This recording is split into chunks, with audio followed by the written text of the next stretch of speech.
And homegrown travel companies are pushing for more Nigerians to explore their own country in a bid to build up a tourism sector long overshadowed by the petroleum industry. Nigeria is set to become the third most populous nation in the world by 2050, with around 400 million people. It emerged from its worst recession in a quarter of a century last year and launched a reform program to rebuild its finances.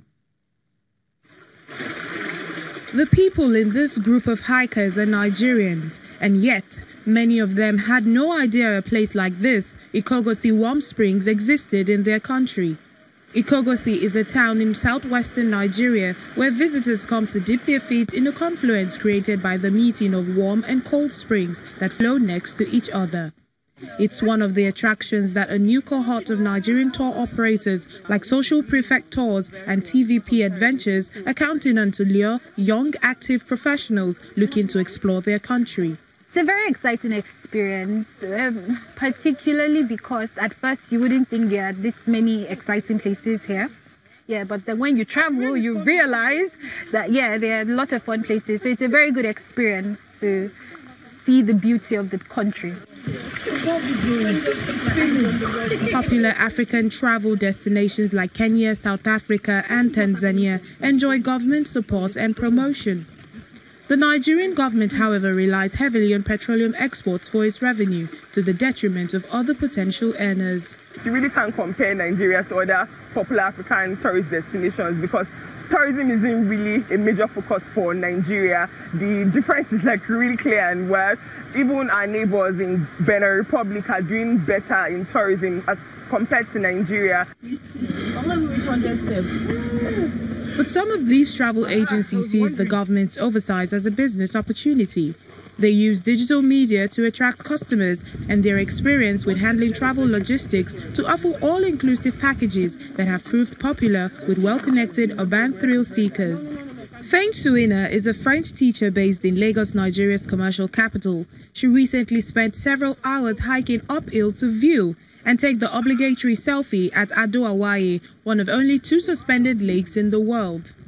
The cost of traveling abroad is quite high now, and the moment you do have companies like TVP,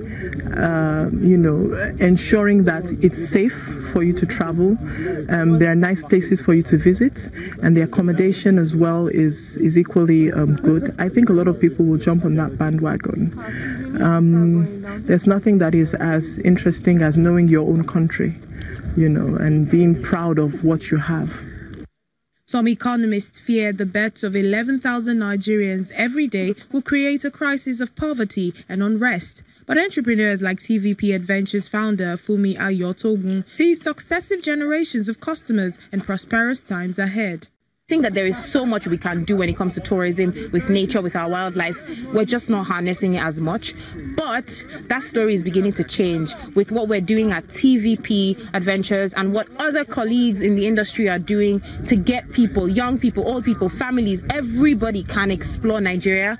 And that's what we're trying to show people. So we believe that in another 5-10 years, the story of what we met tourism to be in Nigeria would be much different. Nigeria ranks 129 out of 136 economies analyzed in the World Economic Forum's 2017 Travel and Tourism Competitiveness Report.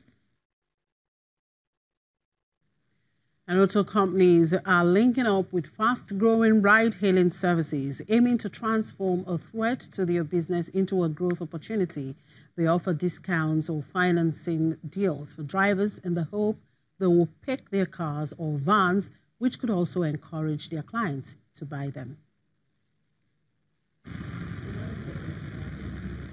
At Suzuki Motor Corp's showroom in the Kenyan capital, Nairobi, hundreds of its Alto compact cars are waiting to be collected.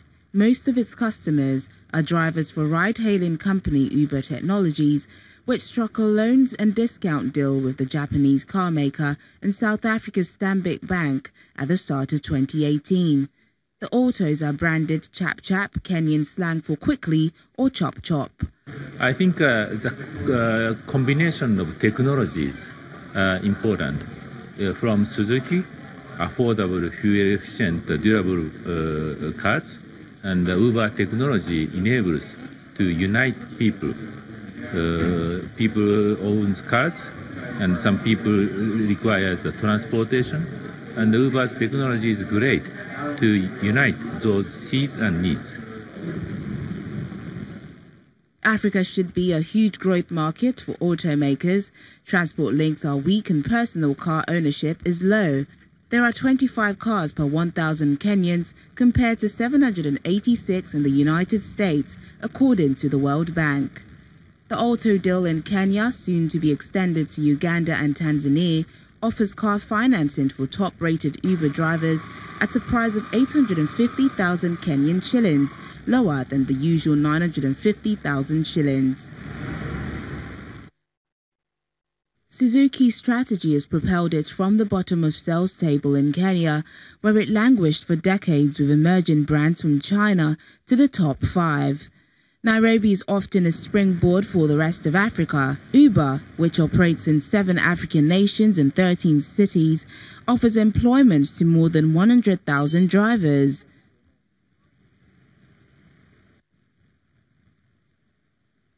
CMC's Altos, which are tough and fuel efficient, are made in India but could one day be made in Africa. Suzuki sold 523 Altos in Kenya this year, and CMC Motors has started discussing with Uber to increase the range of models available.